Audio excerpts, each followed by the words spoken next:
Bueno, ¿qué tal, estimados amigos, amigas? Bueno, están siempre escuchando, viendo nuestro pequeño programa, una pequeña contribución que hacemos bueno, a la cultura general y se puede decir, inclusive, ¿no? Una pequeña ventana a ver ciertas cuestiones de la política, de la situación social de nuestros países, ¿no? De Perú, Italia, ¿no? Bueno, como siempre, acá yo, Wilmer Mejía Carrión, ¿no? Junto con nuestro ya estimado amigo Marco Iacona. Y bueno, ¿cómo estás, Marco? Espero que todo bien. Así estamos bien cansados un poquito por la semana, pero aquí tratando de difundir la cultura y el conocimiento sobre algunos temas, obviamente de forma general, tratando de ser más sencillos y agradable también de escuchar, ¿no? Claro que sí, porque justamente creo que lo que falta, no solo en el Perú, sino en el mundo, es un poco la divulgación, ¿no? El hablar, conversar sobre ciertos temas que de repente, si los tocaríamos desde un punto de vista profesional de ciencias sociales, puede ser un poco áridos, ¿no? Es un poco difícil. Sin embargo, acá tratamos de hacer las cosas de manera más amena, sencilla, con un lenguaje simple, para que, bueno, pueda ser de acceso general. Y por qué no también hacer reflexionar a las personas, ¿no? Para que puedan entender y comprender la situación en la que se vive, ¿no? Que justamente una de las cosas que las ciencias sociales una de las funciones de las ciencias sociales es hacer entender el mundo en el que vivimos, ¿no? Yo creo que eso es fundamental, porque si no lo entendemos también no podemos luego cambiarlo, ¿no? Que eso es importante también, porque al menos el ciudadano promedio creo que debe estar consciente de lo que es, cómo funciona su sociedad, ¿no? En esta cuestión de la política, que es fundamental para un ciudadano, ya sea de un país como el Perú, o un país como Italia, o cualquier otro país en general. Pero bueno, la semana pasada estábamos hablando, ya entrando en materia, sobre el populismo. Me pareció un programa muy interesante. Y en este caso, bueno, creo que sería interesante ahora abordar unos casos más particulares y entender qué es lo que sucede un poquito detrás de esos comportamientos, ¿no? Porque al final la ciencia política también es el estudio del comportamiento social, ¿no? De las personas, ¿no? De los grupos que están inmersos en esta cuestión política. Y sería interesante ver algunos comportamientos y ver un poco más allá de lo usual, ¿no? Porque lo que yo veo, por ejemplo, una de las cosas que yo veo es que cuando se ve a los políticos actuar en la cancha, como se dice, muchos de ellos hacen un populismo que se puede ver como bacán, ¿no? En un principio para la gente. Dicen, qué buen alcalde, qué buen gobernador, qué buen congresista, porque habla frontalmente.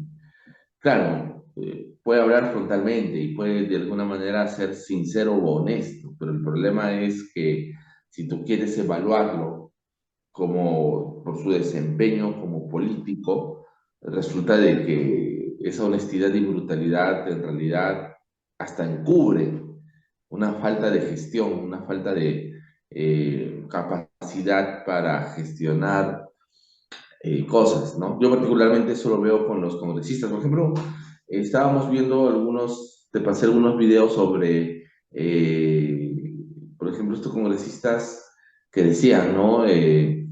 Nosotros no nos debemos al pueblo, ¿no? El pueblo no bien debe saber o acatar lo que nosotros decimos, porque el pueblo no sabe lo que necesita, el político sí, y el político es el que debe tomar las decisiones, ¿no? Algo así, sobre todo de estos congresistas, Montoya y otros, ¿no? Inclusive hubo un congresista que dijo, eh, el poder emana de la Constitución, ¿no? Ahí mencionaron la Constitución, no del pueblo, porque el pueblo no sabe.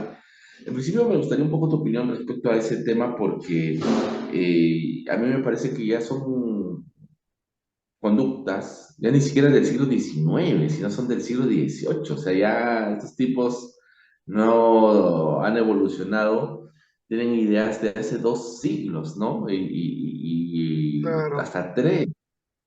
Y eso influye para que traten a la gente como si fuera gente que no sabe, yo te voy a enseñar.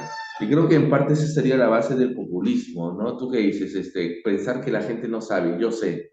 Ustedes no saben, lo único que tienen que recibir es las prebendas, ¿no? O no sé, las cosas que yo voy a hacer con ustedes. Ustedes tienen que estar agradecidos conmigo porque yo soy bueno con ustedes desde mi cargo político, ¿no? Creo que tiene que ver con el Eh, populismo, Marco. ¿Qué dices? voy a aclarar este asunto en un ratito, porque ahí introduciste y hablaste de dos temas que son bastante interesantes. Eh, Algunas afirmaciones recientes de los congresistas no son muy de líder populista, porque generalmente el líder populista ve el pueblo, las personas como sagradas, como algo místico, ¿no? Algo donde el pueblo tiene la verdad y todo, ¿no? Entonces un líder populista difícilmente atacaría al pueblo así de frente, como para decirle, mira, ¿sabes qué? Ustedes son burros y nosotros mandamos porque no, ustedes nos escogieron para mandar, ¿no? No creo que un líder populista porque el líder populista actúa de alguna forma así, tratando de alabar el pueblo, tratándolo de eh, apreciar mucho por un tema de votos también, ¿no? Para tener apoyo popular, para salir adelante y conseguir cargos y lo que sea. Y cuando tú empezaste a hablar del tema, justo un ratito atrás, dijiste el populismo así, de cancha, ¿no? Pero ¿por qué pasa eso? Porque el líder populista trata de crear una identidad que sea cerca a la del pueblo, ¿no? Para que el pueblo se pueda imaginar o pueda sentirse como él, ¿no? Y entonces el líder se convierte parte del pueblo por un tema de apoyo, ¿no? Para que consiga apoyo y pueda sacar provecho de eso, ¿no? Y por eso vemos muchos políticos traer algunos, no sé, objetos o símbol del pueblo, ¿no? Por ejemplo, hemos visto algunas cosas en la política peruana que han identificado mucho los políticos, por ejemplo, Castillo con su sombrero, eh, o eh, sus frases famosas, ¿no? No más pobres en un país rico. O también hubieron otros políticos peruanos también que usaron varias cosas para identificarse con el pueblo. Por ejemplo, de repente más el tema religioso o algunas ideas, ¿no? Del pueblo obrero o algo así, ¿no? Entonces, la identidad es la más importante, desarrollar una identidad política que sea más cercana a la del pueblo, ¿no? A la identidad personal también, porque empieza el candidato a vestirse de repente como el pueblo, ¿no? O a ponerse un traje indígena para decir, mira, yo nací allí, entonces voy a ser esa persona que va a sacar este pueblo olvidado de la miseria, ¿no? Por ejemplo, y la gente, obviamente, cuando escoge un voto en un lugar muy polarizado y fragmentado como el Perú, busca también de repente el candidato, el postulante que sea más cercano a su entorno, ¿no? Y aún más eso pasa en la comunidad local, nacional también, pero regional y local mucho más aún. Claro. No, es muy interesante lo que mencionas, Marco, porque en realidad lo que estaríamos viendo que estos congresistas en principio no serían populistas en sí, ¿no? Serían inclusive lo opuesto en ese sentido. Podrían ser Con la- más elitistas, o sea, obviamente no todos, no me refiero a todos los congresistas del Congreso del Perú o del Parlamento de Italia, pero la mayoría de sus afirmaciones, de lo que hemos visto, parecen más ser elitistas, porque dicen, mira, aquí nosotros como si fuéramos elegidos, ¿no?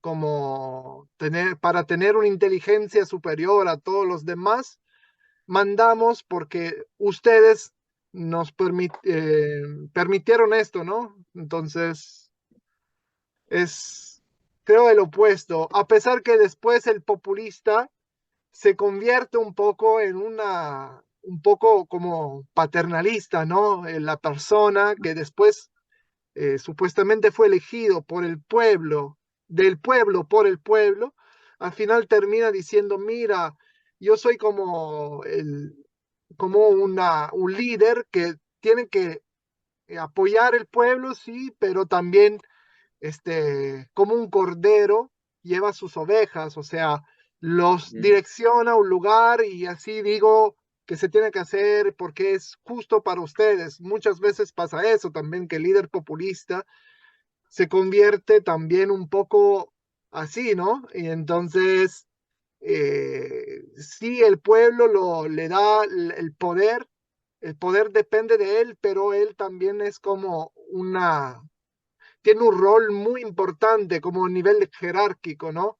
Entonces, termina para convertirse también en algo que supuestamente no debería convertirse, ¿no? Claro, es que en realidad es interesante, ¿no? En este caso, como bien dices, más que populismo sería una cuestión de elitismo, de unas formas inclusive despreciativas del pueblo, ¿no? O sea, ustedes no saben, yo sí sé, o sea, y eso me parece es una forma de pensamiento hasta del siglo XVIII, ¿no?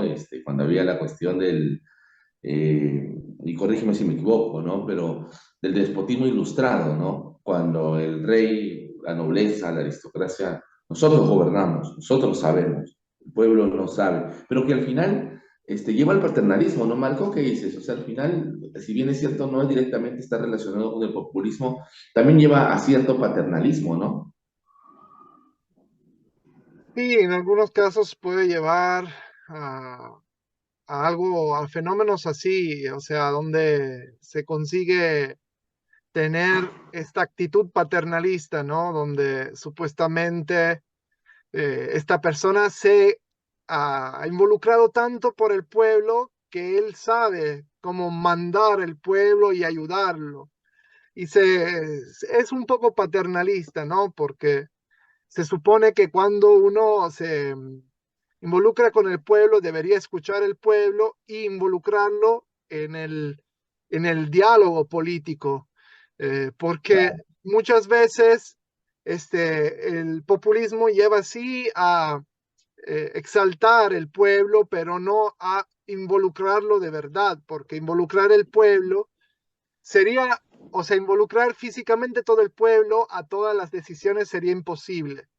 Ni en no, tampoco en la democracia directa de la antigua Grecia pasaba eso, imagínate, y eran chiquititos Sí, como claro. personas, ¿no? Población, eran muy pocas. O sea, en la antigua Grecia, de repente habían algunas decisiones que se tomaban mutuamente, pero no todo podía ser votado por todo el pueblo, ¿no? Eso se cree que muchas veces la gente se equivoca pensando que existía una democracia directa, así total, donde todos escogían de todo, ¿no? Y entonces como te decía, la actitud paternalista sí hay y se desarrolla en algunos casos, y la mayoría de los casos el pueblo no es involucrado de verdad, ni ni tanto ni poco, o sea, simplemente el pueblo tiene que ser usado para ser elegido, nada más, muchas veces. Y bueno, como hemos comentado la semana pasada, eso no depende de una cultura política o una ideología política. Hay populistas de izquierda y de derecha, entonces se analiza caso por caso. Sí, sí, es muy interesante porque los casos son diferentes, ¿no? Ya lo hemos hablado desde la derecha, una cuestión modélica de populismo sería Fujimori, por ejemplo, ¿no? Toda la etapa del fujimorismo fue bastante populista, pero también la izquierda también ha jugado sus cartas ahí, también igualmente ha puesto su cuota, ¿no? Esto no es algo que, no, la derecha no es populista, la izquierda sí, o la izquierda no es populista y la derecha no. Esto involucra a todos los espectros de las ideologías políticas. Más bien, quería justamente hacer ver algunas palabras justamente de este congresista Montoya. A ver, voy a compartir, a ver si se logra ver.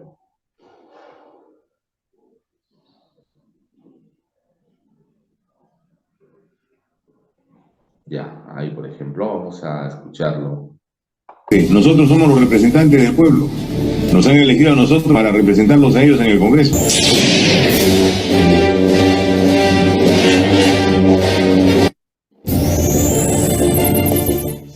El pueblo no existe. Nosotros somos los representantes del pueblo. Nos han elegido a nosotros para representarlos a ellos en el Congreso.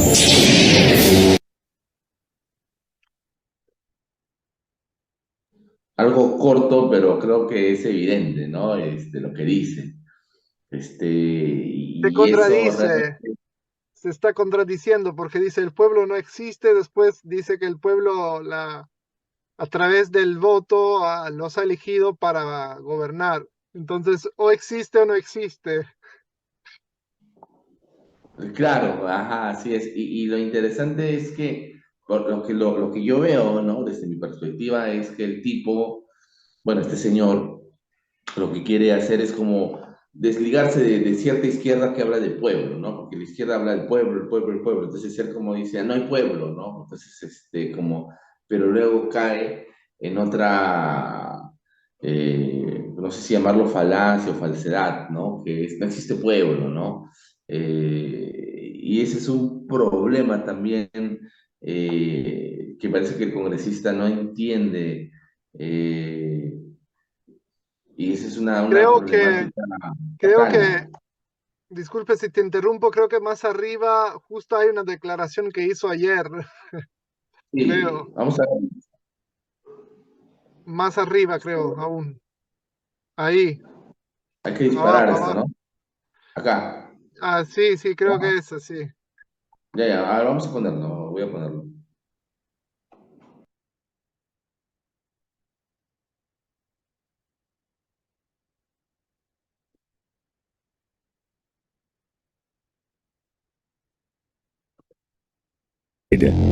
5 soles solo para nuevos jugadores. Código promocional Perú 20. Regístrate en 20bet y apuesta sin riesgo. La persona que está a cargo de ese personal de control fronterizo tiene que estar empoderada para dar las órdenes necesarias. Y si es necesario disparar, disparar, pero protegidos legalmente. Información desde el Congreso de la República, y el congresista de Renovación Popular Jorge Montoya se refirió a la situación en la frontera Perú-Chile, luego de que ayer la presidenta de la República, Dina Boluarte, declarara en estado de emergencia las fronteras del país a raíz de los problemas que se vienen suscitando con los migrantes, en su mayoría de nacionalidad venezolana. El parlamentario de Renovación Popular ha tenido duras palabras respecto a este tema. Escuchemos. Con voluntad política, no ha dado una orden clara para que se detengan a los migrantes. Ha dado una orden populista para que la población crea que está tomando alguna acción, pero sin ningún efecto positivo. Estas son decisiones que se toman en el sitio y se actúa en el lugar. La persona que está a cargo de ese personal de control fronterizo tiene que estar empoderada para dar las órdenes necesarias. Y si es necesario disparar, disparar, pero protegidos legalmente, como lo han hecho los carabineros en Chile. Exitosa. Bien, son las palabras del congresista de Renovación Popular, Jorge Montoya, quien además, Karina, ha emplazado al Ejecutivo, le ha dado una semana para retirar del cargo de ministro de Justicia y Derechos Humanos. Armadas con el ex juez supremo Cesarino Stroza y otros investigados por el caso Cuellos Blancos. En estos momentos, Karina, en el Congreso de la República se suspendió la sesión del Pleno del Congreso hasta las 3 de la tarde.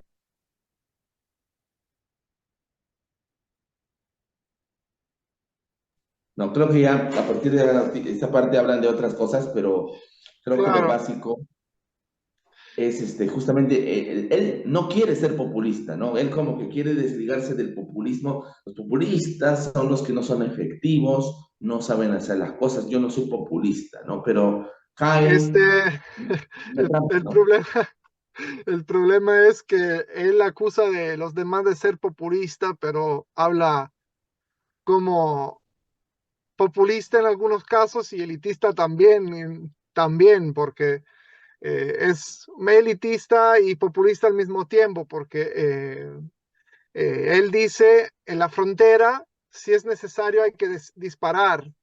Es un problema simple que se toma ahí en el lugar, ¿no? Si está uno en la frontera y hay esa necesidad, se puede disparar. El problema no es así, porque los convenios internacionales dicen claramente que el uso de la fuerza tiene que ser proporcionada al acto donde se encuentra si se enfrenta el policía, ¿no? O el militar. No es que si tú te encuentras con algunas personas, puedes disparar así nomás, a pesar que puedo entender que la migración incontrolada es una amenaza y puede dar muchos problemas, ¿no? Porque obviamente es una cuestión de seguridad pública y nacional. Pero igual, todos los criterios para el uso de la fuerza a nivel internacional son establecidos de los convenios internacionales. Y aquí en Europa, la fuerza no se usa, a pesar que tenemos un montón de migrantes de África que llegan a cada día.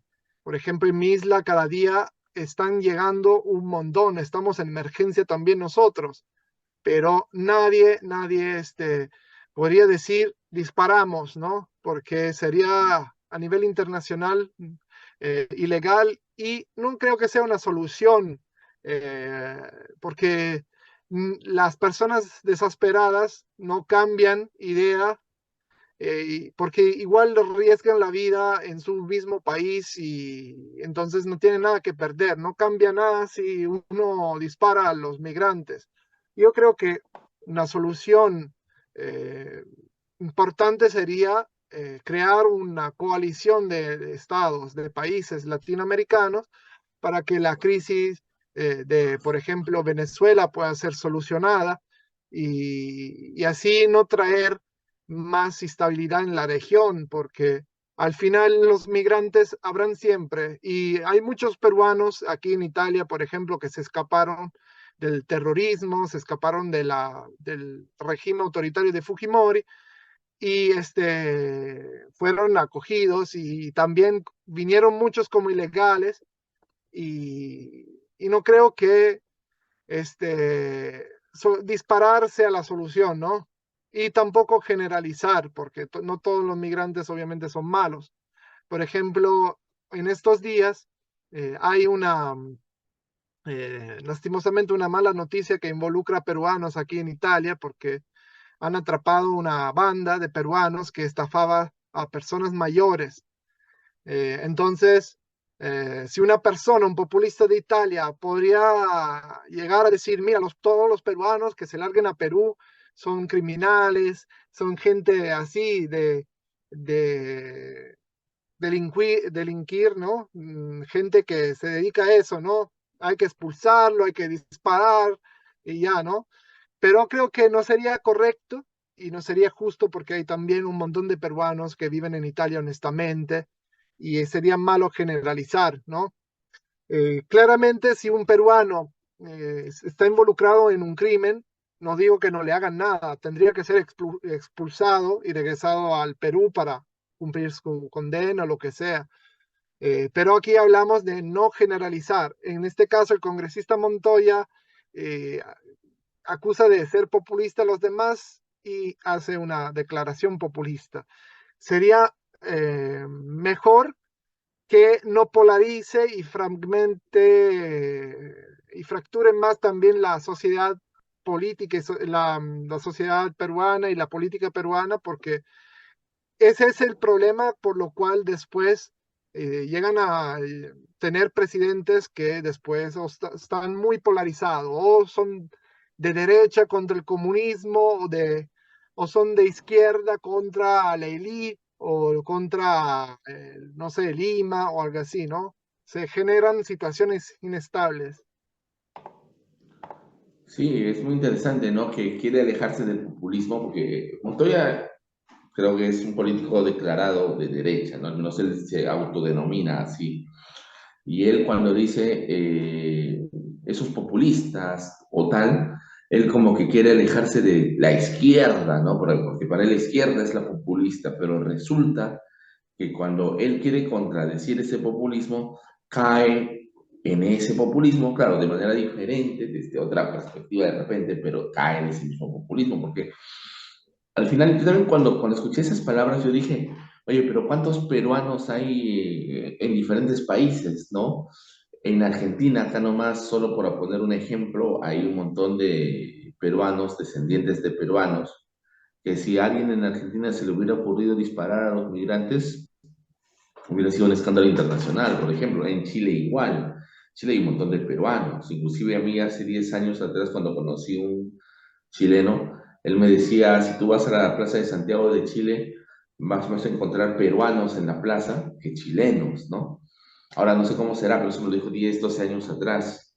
Y así, o sea, lo que tú encuentras es que los peruanos han migrado y justamente como lo mencionas, también los peruanos no han sido angelitos, ¿no? A los peruanos también han hecho cosas que se consideraría también delincuenciales y hasta para expulsarlos, ¿no? Y tener una mala mirada sobre los peruanos.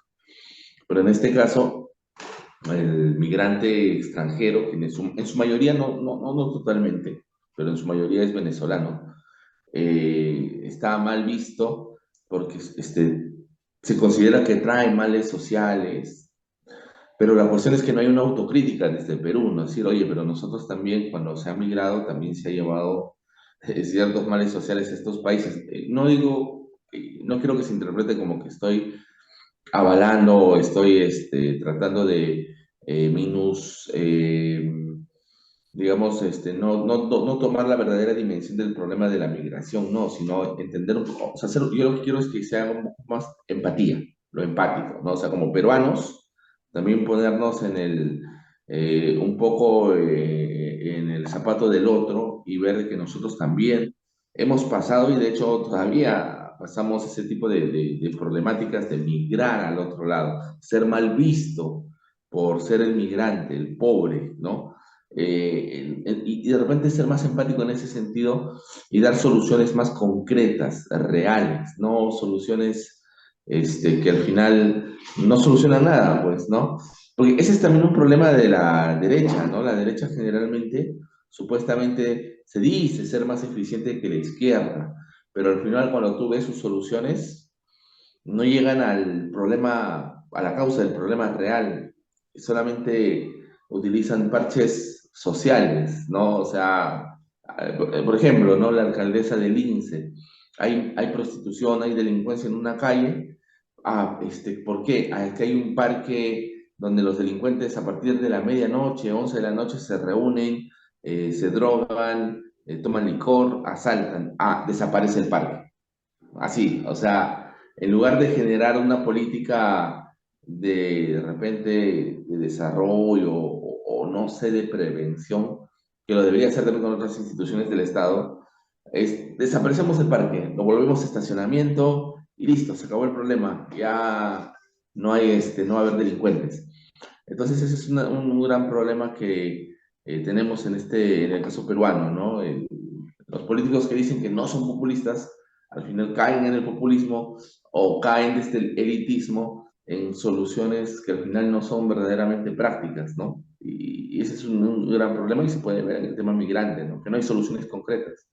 Disparamos y punto, ya está. Se soluciona el problema y ya está. ¿Qué más hay? El hecho Está es, mal.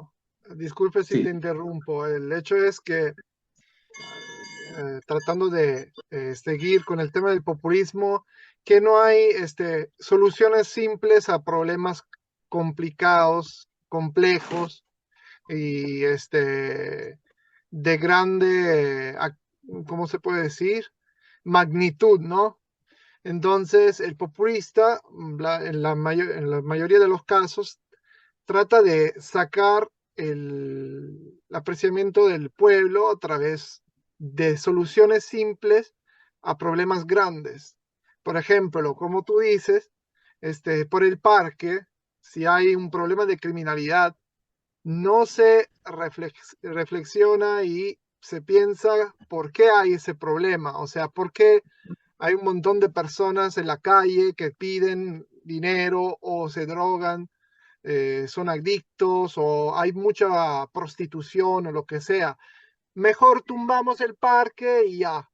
El problema es claro, que eso no soluciona el problema. Es como si yo tengo la suciedad en el piso, tengo una alfombra y la voy a barrer debajo de la alfombra, pero yo no la veo la suciedad, pero sí hay. Atención, no estoy diciendo que las personas son suciedad, ¿no? Simplemente me refiero que los problemas no se pueden ocultar con una solución banal como la de tumbar un parque.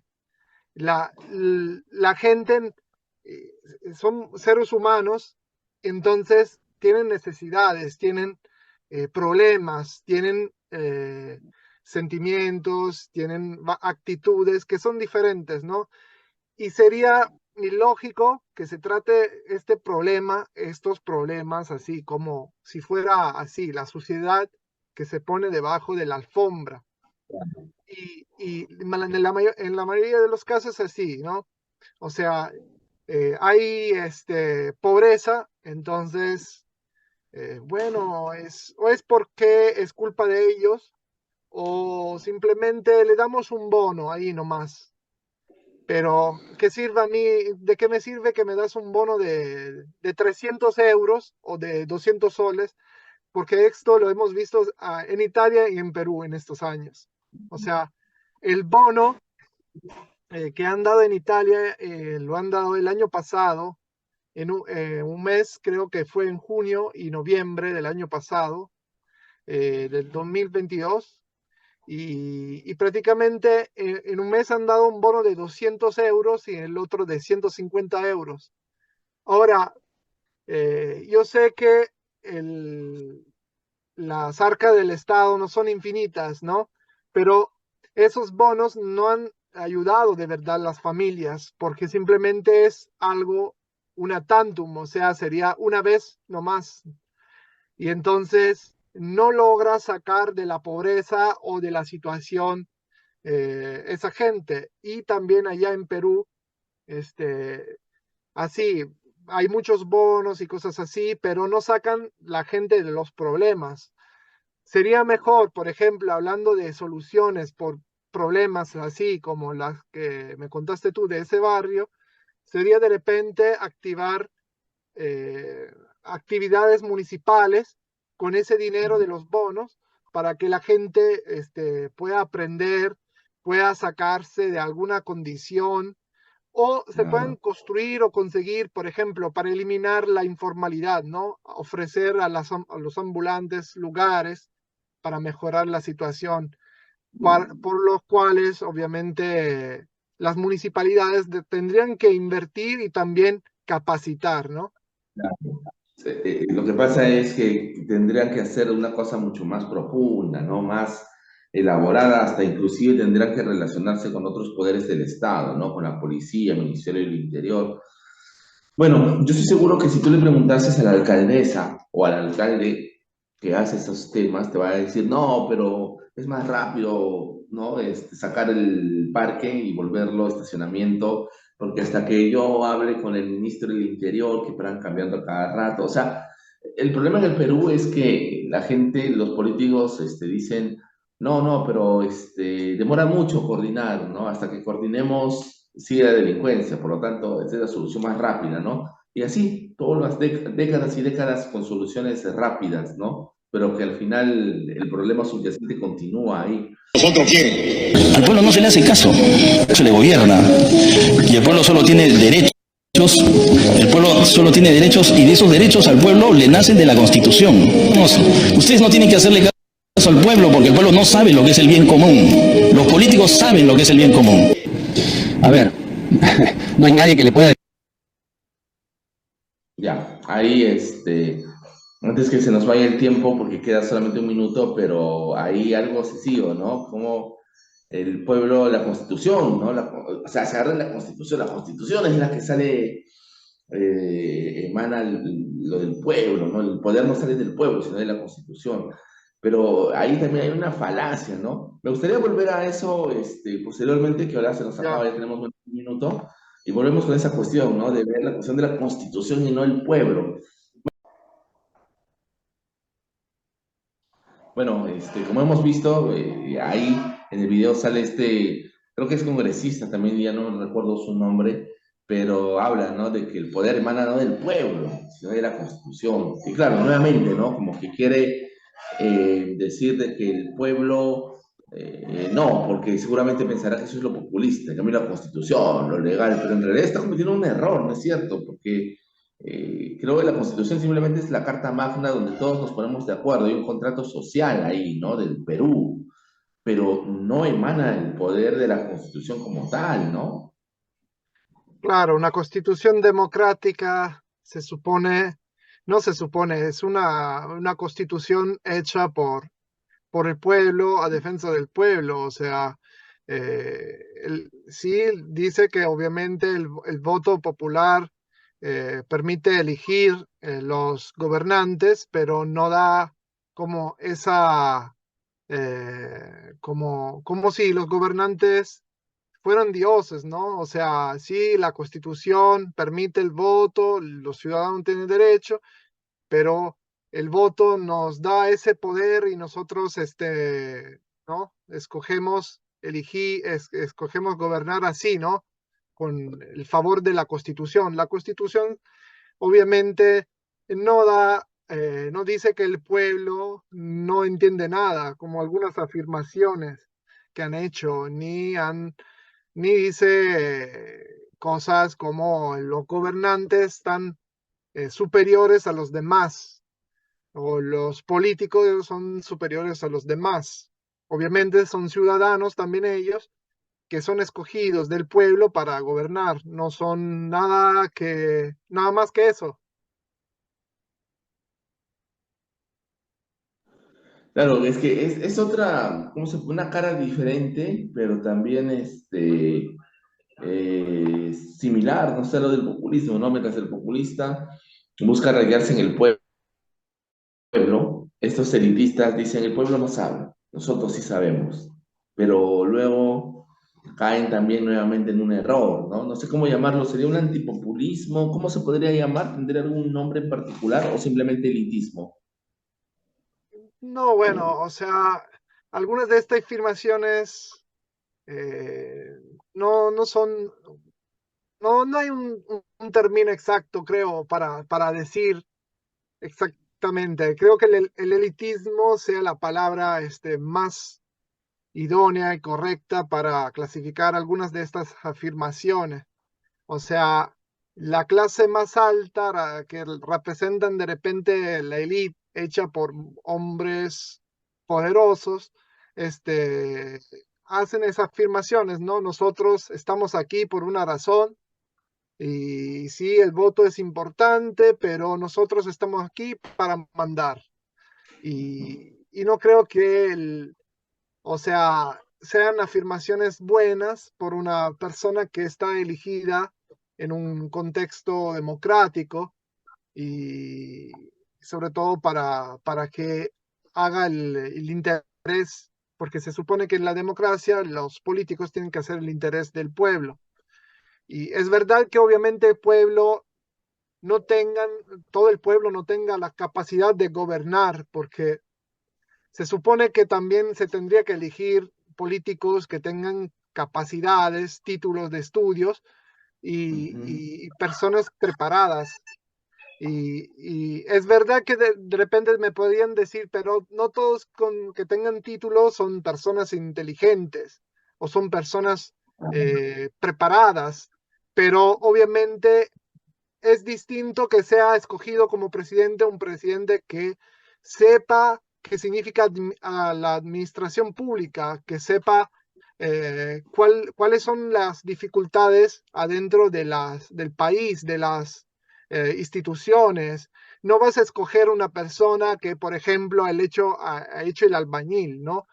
Porque es un trabajo obviamente respetuoso, no tiene nada de malo, pero no creo que yo, por ejemplo, haría construir una casa a un doctor Claro. y tampoco me haría curar de una persona que tenga el título de, qué sé, de antropólogo o de sociólogo, ¿no?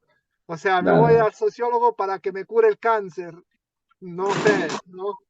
Entonces, se tienen que entender las cosas. Y bueno, eso prácticamente. Pero el hecho es, Sí.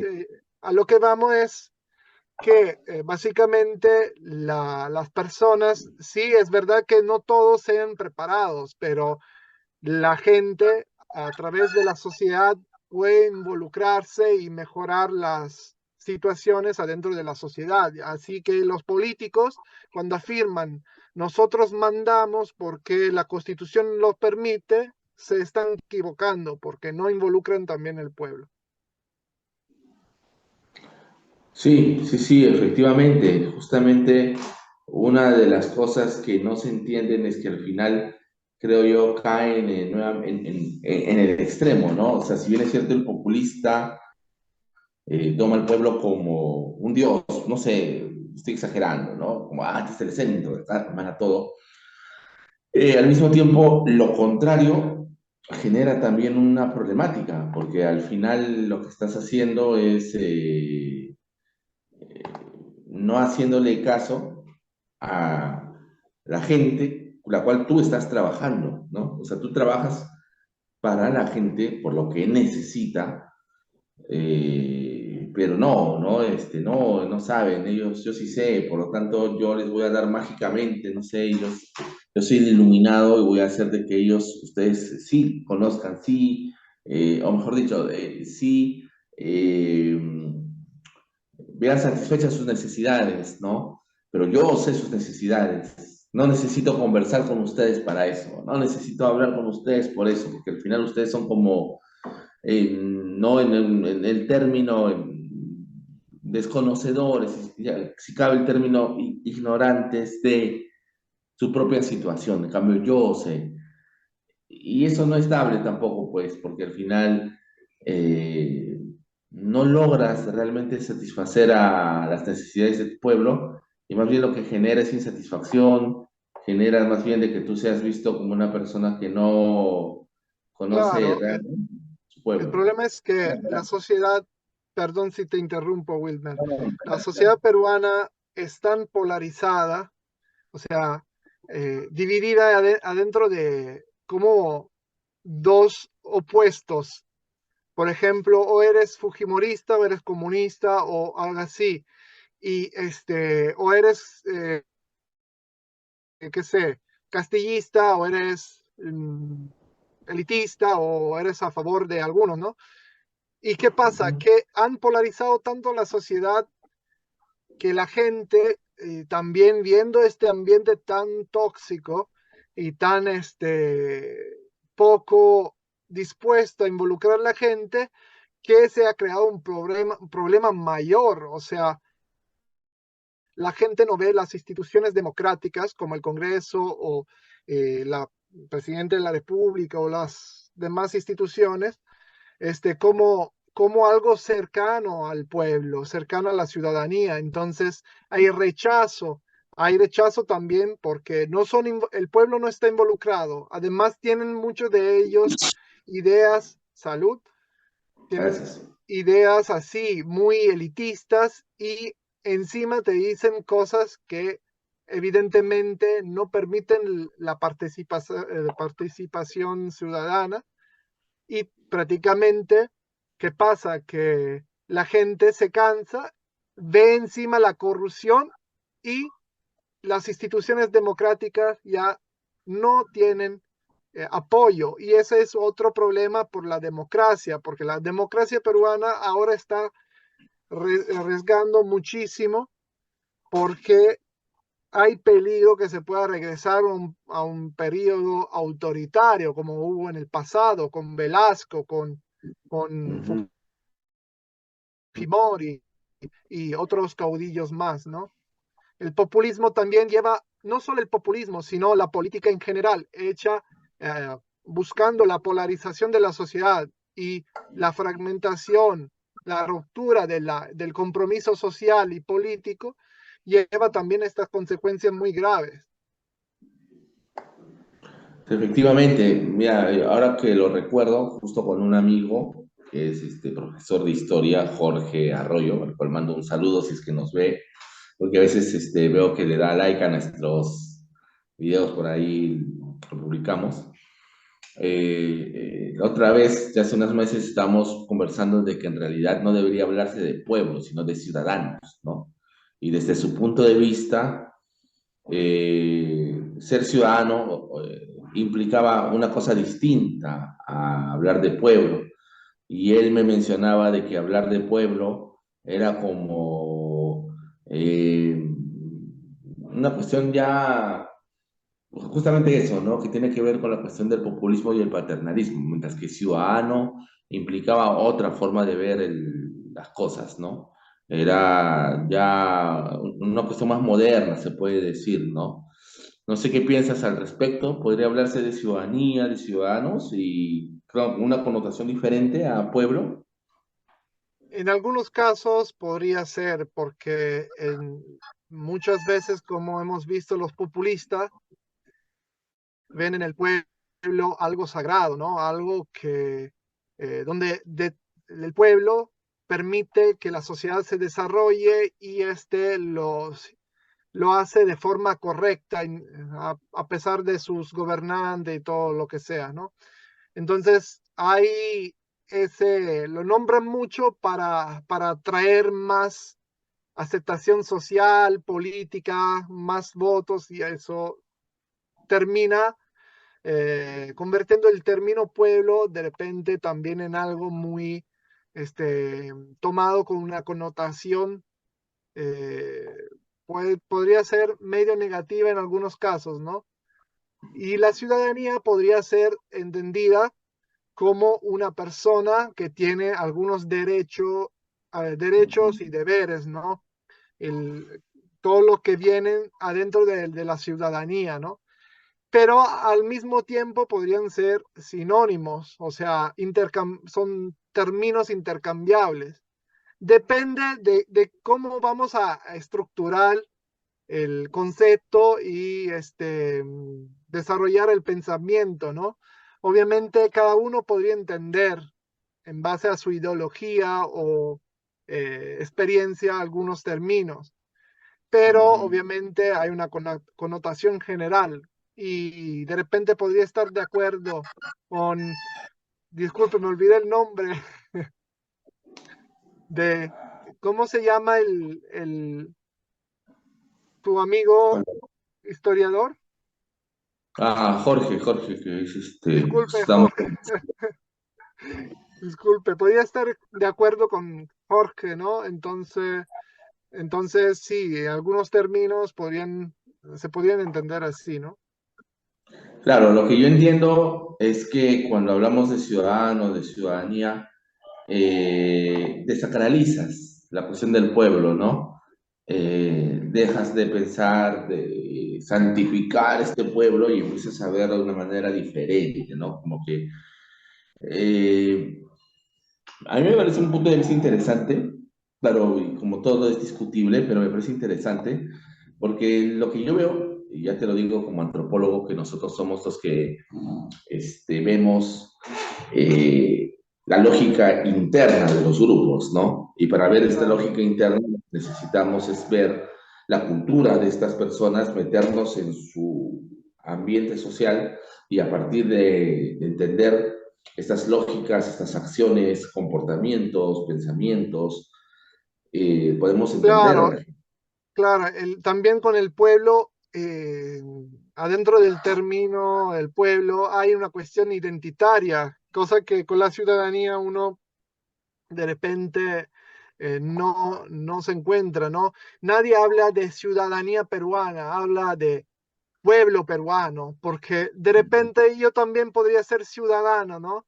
Del Perú, me podría convertir en ciudadano del Perú, pero me dirían, mira, porque tienes estos rasgos, para mí no eres peruano, entonces no Claro, tienes mi identidad. Sí, tienes tu papel, eres ciudadano, pero no eres peruano. Es un tema también identitario, el tema del sí, es pueblo. interesante. O sea, es como cuando una persona lo toma de forma racista, ¿no? Por ejemplo, imagínate, ¿no? Un peruano que se convierte alemán y llega una Ujú. persona y le dice, pero tú no eres alemán, no eres rubio, tiene cara indígena, entonces Ah, no eres alemán. Entonces, se saca este tema identitario también de forma despreciativa, ¿no? De forma así, negativa. así es que hay una cuestión identitaria, como bien dices, que tiene que ver con un discurso de izquierda, ¿no? Que se da a través del tiempo, ¿no? La izquierda apuntada hacia el pueblo. Entonces, y ciudadanía tiene otra connotación distinta. Y como bien dices, es cierto, ¿no? Pertenecer al pueblo implica no solamente una cuestión de pasaporte peruano, sino el pueblo se considera el pueblo llano, ¿no? No sé, las clases sociales bajas y por ahí es cierta clase media, de repente media baja, ¿no? O sea, Pero creo también yo que por ahí va el tema. más que con clase económica, sino con valores y costumbres, porque al final también hay muchas personas nacionalistas, de repente de derecha, que se sienten peruanos y te dicen, mira, tú no eres peruano porque los peruanos verdaderos este, Ujú. son de esta forma, le gusta esto, Ya. tienen estas costumbres, son católicos, entonces te dicen, mira, para mí no eres peruano, porque el pueblo peruano es un pueblo católico, que sé, obviamente cada uno dirá lo suyo, pero, ¿no? O no tienes Claro. los rasgos.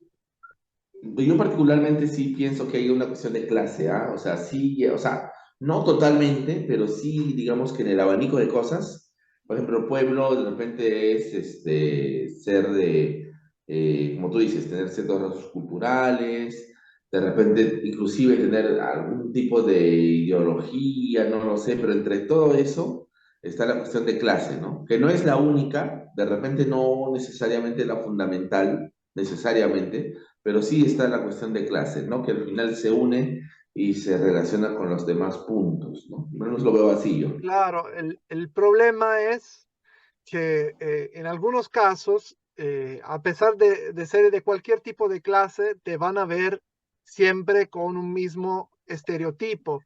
¿A qué me Claro. refiero? Por ejemplo, si fuera solo un tema de clase social o de dinero, o ese fuera un factor principal, por ejemplo, cuando me ven a mí, lo primero que piensan, ¿no? Es que soy con dinero, Ujú. soy adinerado, soy una persona pudiente, o me ven con estos rasgos y le parece no sé qué. Y bueno, ¿no? Funciona normal, ¿no? Supuestamente, pero me dicen siempre lo mismo. Me dicen Colorado, me dicen, por ejemplo, que, ¿no? Los gringos tienen dinero, por ejemplo, algunas personas peruanas, sobre todo cuando uno va a comprar, y dice, ay, pero ustedes gringos son con dinero, pues pueden gastar, no sabiendo que de verdad, de repente yo podría ser de la clase baja, de repente, pero Sí. como soy blanquito, con los ojos Ujú. azules y de Italia, entonces piensan que soy millonario. Y Claro. eso es un estereotipo de repente que exagera pensando algo necesariamente positivo de los que son extranjeros, ¿no? Pero podemos apreciar los lados negativos, por ejemplo, ¿no?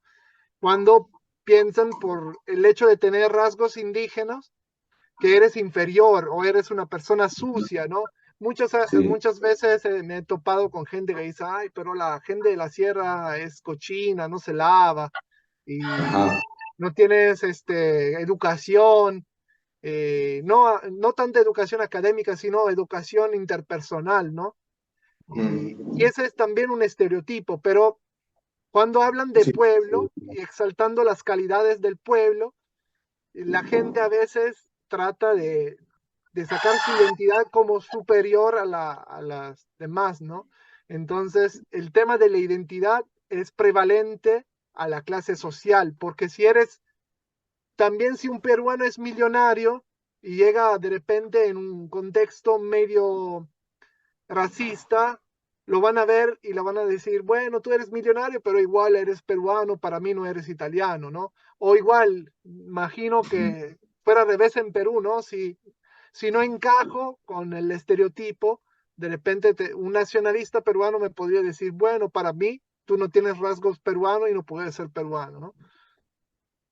Claro, inclusive viéndolo desde ese punto de vista, si tú fueras peruano, con tus rasgos, comparado conmigo, yo sería más del pueblo que tú, por ejemplo, ¿no? O sea, viendo así Claro, estereotipadamente. claro, claro, porque por ejemplo, podría ser encima acorralado de la gente diciendo, ay, tú no eres del pueblo solo porque tengo estos rasgos. De repente, yo toda mi vida me he dedicado a difundir la cultura peruana, me he dedicado a defender también el Perú y sus costumbres, pero para ser así, para ser el gringo invasor de repente, aparecer así, ya no sería peruano, ¿no? No entendería las necesidades del verdadero Perú, por ejemplo, ¿no?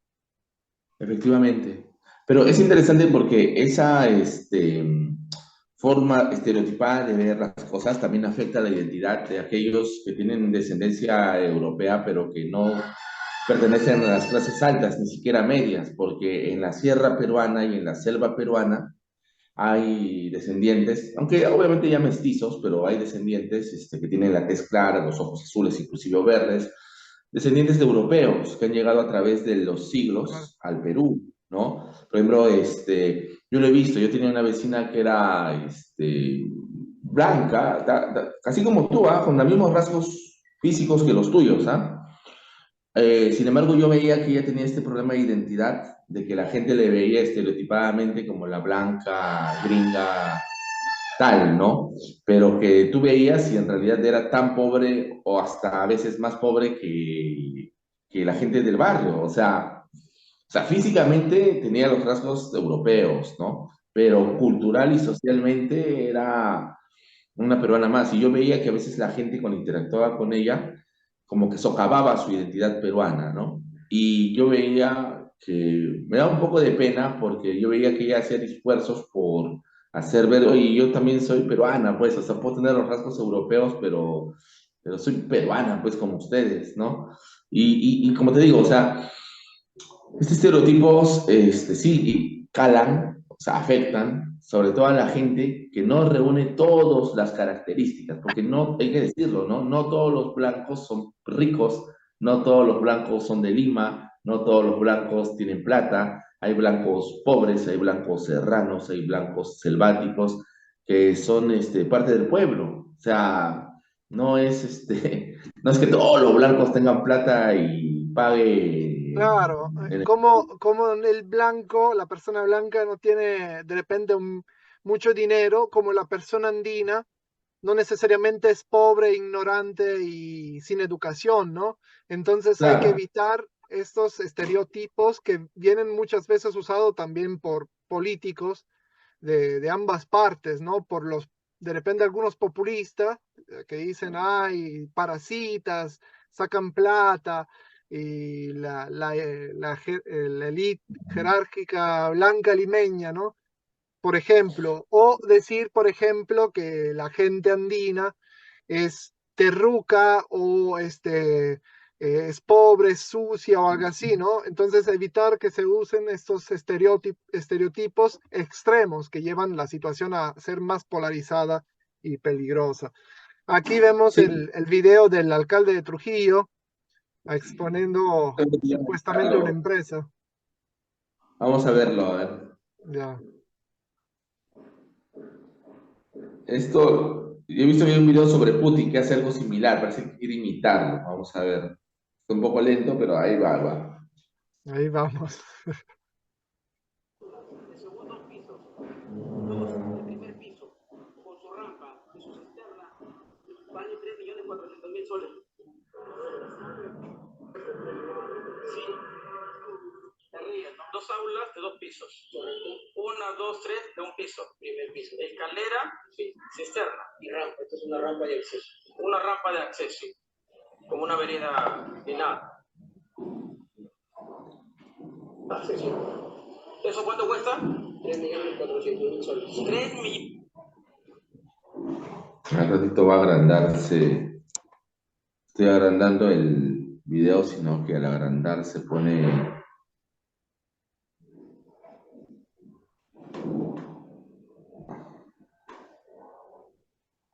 400.000 soles. La obra más cara que he visto. ¿Qué edad tiene usted? 25. Ah, no. Soy 20. ¿Cuándo cobró la que me interesa? Ya 3 años. 3 años. ¿El jefe de toda la empresa ya? ¿El consorcio? Con 25 años. La obra más cara de mi vida. 3.400.000 soles. Queridos amigos de Trujillo. 3.400.000 soles está yendo, gracias a la anterior gestión a Pepista, a 2 aulas de segundo piso y 2 aulas de primer piso. En total 4 con su escalera y su rampa y una cisterna ya. ¿Qué les parece, amigos, esta obra recontra cara? Usted, ingeniero, pase un poquito más adelante para que lo conozcan. Es el representante máximo de la empresa. A sus 25 años, ¿qué tal suerte, hermano? ¿Qué tal suerte, hermano? A tu edad yo estaba estudiando medicina y era profesor de inglés, allá en Praga. Te felicito, hermano, pero esta gente como a ti debe ser el Perú, así como tú. ¿Crees que 2 aulas de segundo piso, 2 de primer piso, con su rampa y su cisterna, vale 3.400.000 soles? Déjalo hablar, estoy hablando con tu jefe. ¿Tú crees que está bien ese precio? Sí. Con 3.700.000 hemos hecho todo el pórtico, concreto en Santa Rosa, todo eso, iluminación, movimiento de tierra. ¿Aquí qué movimiento de tierra va a haber? Capeco así le roba a la patria. Y los ingenieros, jovencitos, suerte, te felicito, hermano. Lo máximo, 7 aulas. Yo con medio millón hago piscina incluida. Así le roban a nuestros padres de familia, así le roban a los alumnos, así le roban al Perú. Gracias, Capeco, y a la empresa por contratar a un chibolo, 25 años. Más barato sale colocarle aire acondicionado a estas aulas y tenemos una cancha de gran sintético para los niños o un comedor para que se alimenten bien. Pero en el Perú, con una obra de 4 y 3, 7 aulas, 3.600.000 soles casi, y con un joven ingeniero de 25 años, a quien hemos felicitado, y Magali Gabriela Tejada Serna, de la municipalidad, ingeniera civil, que recién se ha colegiado. Bueno, ahí se puede ver justamente esta cuestión, ¿no? De salir y decir, acá está la corrupción, ¿no? Acá, yo lo estoy mirando, mírenlo, acá está. Pero resulta de que estaba viendo, que me pasaste también un link, creo, que él tiene muy baja, creo que hasta ahora ni el 10% de su presupuesto ha logrado gastar. O sea, es ineficiente en el gasto público. O sea, ahí es interesante, ¿no? Yo voy como un dios, o mejor dicho, como un reyesuelo al lugar, hago mención de esto, lo otro, miren, yo soy anticorrupto, pero cuando ves la gestión por atrás, ves que es ineficiente. Sin embargo, la gente no ve esa parte, ve que el hombre está en la cancha, como se dice, ¿no? Está Claro. señalando. Y eso que hay otros videos donde sale en la calle y va diciendo, tú, ambulante, vete, tú, y la gente lo aplaude, qué bacán, qué buen alcalde, pero no hay gestión en realidad, ¿no? Bueno, ¿Qué dices al respecto? bueno, el problema no está que un alcalde exponga la corrupción, sino de encontrar las formas para que la municipalidad y todas las instituciones públicas locales puedan estar siempre pendientes de todas las obras públicas. Y el alcalde, si sale siempre a buscar un culpable, en cambio de trabajar adentro de la municipalidad, que es muy importante también, o sea, obviamente va conjunto. Bueno, disculparán los inconvenientes, a veces esto sucede, pero bueno, acá estamos nuevamente. Solamente para mencionar que efectivamente, Marco, como tú decías, así no se combate la corrupción, ¿no? O sea, la corrupción no se combate así yendo y señalando, acá están los corruptos, tal. Claro, digamos que superficialmente es una manera interesante de hacer señalamientos, pero también lo que veo en el video es que lo usa para ir contra sus adversarios políticos, ¿no? Acá está, este es el gobierno apepista, que es el gobierno de Acuña, que dejó anteriormente la alcaldía de Trujillo y ahora él la está tomando, ¿no?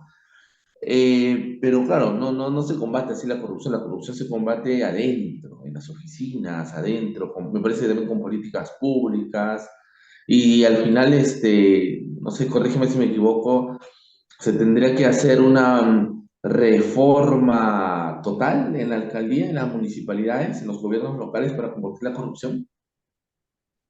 Bueno, para empezar, quería aclarar que el señor alcalde de Trujillo hace esas aclaraciones, pero obviamente para decir si una persona es corrupta o menos, lo debe decir el juez. Obviamente, no, nadie podría levantar, levantarse un día y decir, no, esta persona es corrupta. Tampoco lo podría hacer una persona común hacia el alcalde porque se tendría que denunciar algo si se sabe y la magistratura y todo tendría que hacer su, ¿no? proceso, sus investigaciones para ver si la corrupción es de verdad, es verdadera o menos. Para aclarar, porque nosotros nos estamos analizando las afirmaciones, ¿no? del alcalde, pero nosotros no decimos que la empresa es corrupta, obviamente, o que el alcalde, obviamente, sea así, ¿no? Eh, Claro. para regresar a la pregunta que me hiciste, creo que cualquier reforma de las instituciones es completamente inútil si no es acompañada de una reforma de la educación y del sistema cultural peruano, porque no basta tener eh,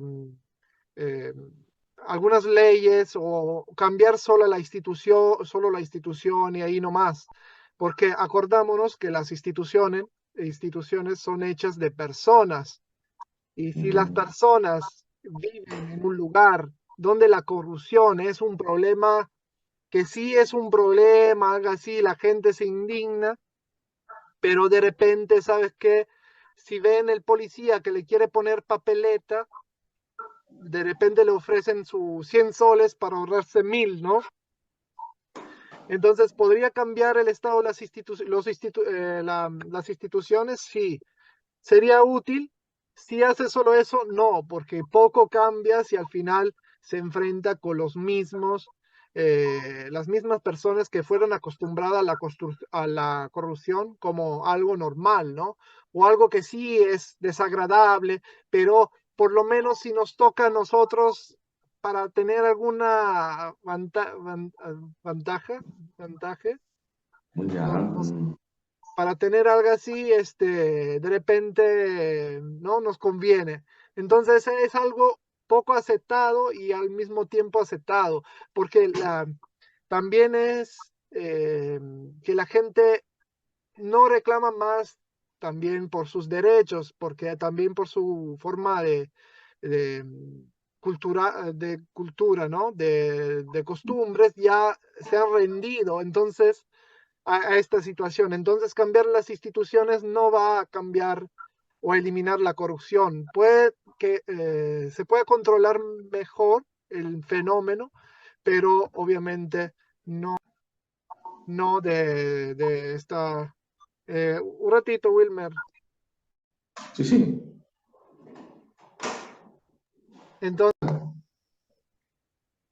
Entonces, cambiar las instituciones sería bueno para que sean más eficaces contra la corrupción, pero cambiar también el sistema cultural de educación del Perú y enseñar efectivamente que las soluciones a este problema no son simples. El populismo puede decir que acaba con la corrupción en 3 días, un poco como cuando Castillo decía que en 3 días iba a sacar todos los venezolanos o algo así, o Keiko de repente iba a mejorar la economía y crear 1 millones de puestos de trabajos o lo que sea, no sé, ¿no? Hicieron un montón de promesas y algo así, y esas promesas y esas cosas no son verdaderas, o sea, igual la corrupción se acaba con el desarrollo de la cultura y de la educación para que la gente entienda lo que puede ser una propuesta efectiva, un programa que puede ser realidad y algo que es simplemente algo para traer más votos, ¿no? Entonces, creo que la corrupción está relacionada mucho con el tema de la educación y de la cultura y también con el contexto social, en una sociedad donde hay mucha más pobreza, donde la gente trata de salir adelante, y donde las instituciones no son desarrolladas bastante y el sistema jurídico no es muy eficaz, que digamos. Entonces, en este contexto, la corrupción se desarrolla. Entonces, para acabar con la corrupción, hay que mejorar varias cosas, no solo las instituciones como, qué sé, la municipalidad o la presidencia de la República, sino la institución educativa, la institución social, ¿no? Es todo un conjunto, no se puede hacer, es como cuando uno tiene una enfermedad, ¿no? Y el doctor te dice, mira, tiene que tomar estas 3 pastillas, pero si tomas uno, no logras sanar o no te hace nada, ¿no? Entonces hay que desarrollar y involucrar varios profesionales. Es algo muy complicado. La corrupción no se acaba en un ratito y nunca se va a acabar. Tenemos que ser sinceros sobre eso. No hay, en cualquier sociedad, y te digo porque mi país es muy afectado también de la corrupción, en Italia hay mucha corrupción, no se puede acabar tampoco en las mejores sociedades. Hay escándalos en cualquier sitio del mundo donde están involucrados gente poderosa haciendo eso, pero hay sociedades donde la corrupción es más presente y aceptada o tolerada y sociedades donde eso sería muy desagradable, odiado encima, ¿no? Claro, yo creo que podríamos tocar para la próxima un tema así sobre corrupción, ¿no? Sería interesante porque yo particularmente pienso, me puedo equivocar, pero pienso de que en Italia ha habido tal vez una reforma institucional, pero no ha habido la otra cuestión, ¿no? Cambiar la cuestión del sistema cultural educativo para generar ciudadanos más conscientes de la problemática. Tal vez eso no ha habido mucho, tal vez, ¿no? Creo que va Yo por ahí creo, el problema. Yo creo que Italia es muy parecida a Perú porque en Italia hacen un montón de reforma, por ejemplo, en el tema de la justicia y cambian todo para no cambiar nada, porque hemos tenido varias reformas de la justicia en 10 años y cada una no funciona o no funciona bien o por ejemplo, si algún gobierno hace una reforma que empieza a crear algo que pueda mejorar la situación, después llega y la cambia de nuevo para que no cambie nada prácticamente. Entonces, Perú e Italia son en este caso muy similares en algunos Claro, sentidos. unos estilos, sí. No, muy interesante. Eso creo que podemos profundizar posteriormente y sería bacán hacer esa cuestión de comparación, por qué la corrupción de nuestros países son tan parecidas, ¿no? A pesar de que hay reformas que al final se caen, ¿no? Que no llegan a nada. Claro. Y yo creo que, como te digo, tal vez en el caso italiano hay mayor institucionalidad, pero falta, todavía ahí Claro. no ha cuajado. En el caso peruano no hay institucionalidad y tampoco no hay el otro, ¿no? Entonces, en ese sentido está más fregado, ¿no? Como se dice coloquialmente. Bueno, Marco, Este, ya... Sí, dime. Quería agregar una última cosa para cerrar el tema del populismo por el momento, diciendo que no es algo que, por ejemplo, estas personalidades, estas personas o políticos que hacen estas afirmaciones no existen solo en Perú. En Italia en estos últimos años hemos tenido personas y políticos como el alcalde de Trujillo que sale en la calle, se hace grabar, hace escándalos, bullas. Es un tema que se encuentra también aquí. Pero a lo que yo vengo es que es un consejo que me gustaría que la gente tomara para que empiece a tener conciencia hacia un fenómeno que puede ser, sí, que se puede aceptar y encima alabar como esta salida de los políticos que de repente atacan o se hacen ver como presente en el territorio de la municipalidad, pero la solución no se encuentra en la calle, la solución se encuentra en el mismo palacio donde se gobierna. No se encuentran soluciones saliendo en la calle con un serenazgo a decir a los ambulantes de salirse de ese lugar si no hay un plan que pueda solucionar esa situación.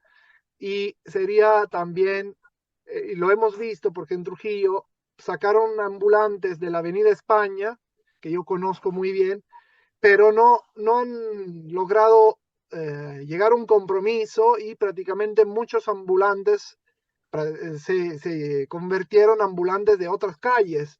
O sea, antes hacían los ambulantes en esa calle, ahora regresaron a hacer los ambulantes y volvieron a otras calles y crearon el mismo problema en otro sitio. Es siempre el tema del polvo bajo de la alfombra y eso no funciona. Y aquí también muchos políticos para buscar soluciones rápidas y fuertes a los problemas complejos que vienen de años, hacen esas cosas, pero no se logra de verdad algo. Y ahora no estoy diciendo que el alcalde de Trujillo no va a lograr algo, pero que la forma correcta de buscar una solución se encuentra en el mismo palacio donde él gobierna. Y voy a decir a la gente que cuando vayan a ver videos de este tipo, que sean más críticos y no simplemente buscar el hombre fuerte que te solucione el problema. Para solucionar el problema de una ciudad, el alcalde se tiene que poner adentro del palacio a trabajar conjuntamente con la gente, las oficinas y los funcionarios, y también se tiene que involucrar la ciudadanía, las asociaciones, los trabajadores, todo, para que se cree un ambiente cooperativo y saquen esas cosas negativas como la corrupción o la criminalidad o lo que sea, el mal gasto, lo que sea. Si no, estamos condenados a repetir la historia siempre y la gente sigue quejándose en un ciclo que nunca va a acabar. Sí, muy interesante, Marco, y me parece bastante pertinente tu opinión, porque justamente eso falta, ¿no? Ya dejar de creer en estos líderes fuertes, entre comillas, ¿no? Y en realidad empezar a ver que la solución está más allá de decir, oye, váyanse de esta avenida, lárguense, ¿no? No, es mucho mayor. Aquí en Lima también sufrimos de eso, ¿no? Los alcaldes de Lima, a través del tiempo, han tenido esa mirada también, ¿no? Yo recuerdo a Castañeda Locio, ¿no? Cuando ya ha fallecido, ¿no?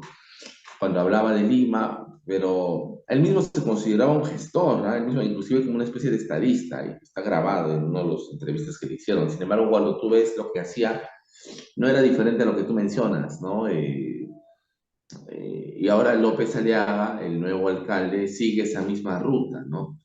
Yo a veces, ya para terminar un poco la reflexión, no entiendo cómo estas personas que dicen ser profesionales, porque por ejemplo López Aliaga es ingeniero, creo que Castañeda era médico, me parece, y que se supone que tienen experiencia en gestión pública, cometen errores, ya no sé si a propósito, pero de pensar que las cosas en la ciudad se solucionan de manera así, ¿no? Facilito, cuando en realidad lo que necesitas es un plan a largo plazo y con sostenibilidad, que hasta ahora prácticamente ningún alcalde ha dejado. Y si por ahí ha dejado alguno un plan, al final ese plan se queda a medias o no se cumple porque el siguiente alcalde luego no quiere proseguir lo que le dejó el anterior, ¿no? Entonces, esto es una problemática que ya no quiero abordar porque tendremos que Es hacer otro que programa.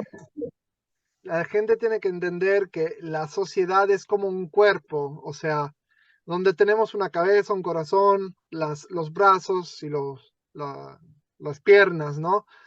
Y de repente en la cabeza tenemos el Estado, el corazón el pueblo y las extremidades son las asociaciones, los, los empresarios, la iglesia, las instituciones religiosas que tienen que trabajar conjuntamente con todo, con todos para que el país, que sea el cuerpo, funcione. El problema es que la cabeza piensa de una forma, la mano derecha va al lado opuesto a la de izquierda y prácticamente termina que nadie hace nada y no funciona nada. Entonces, ese es el Efectivamente. problema principal, ¿no?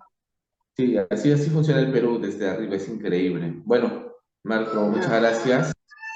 Ya terminamos Gracias ya a para no ti. hacer tan larga la entrevista y bueno, ha sido un gusto tenerte. Esperamos también seguir conversando de otros temas tan interesantes como este. Bueno, un Gracias a fuerte abrazo, todos. Marco. Hasta luego. Abrazo a todos.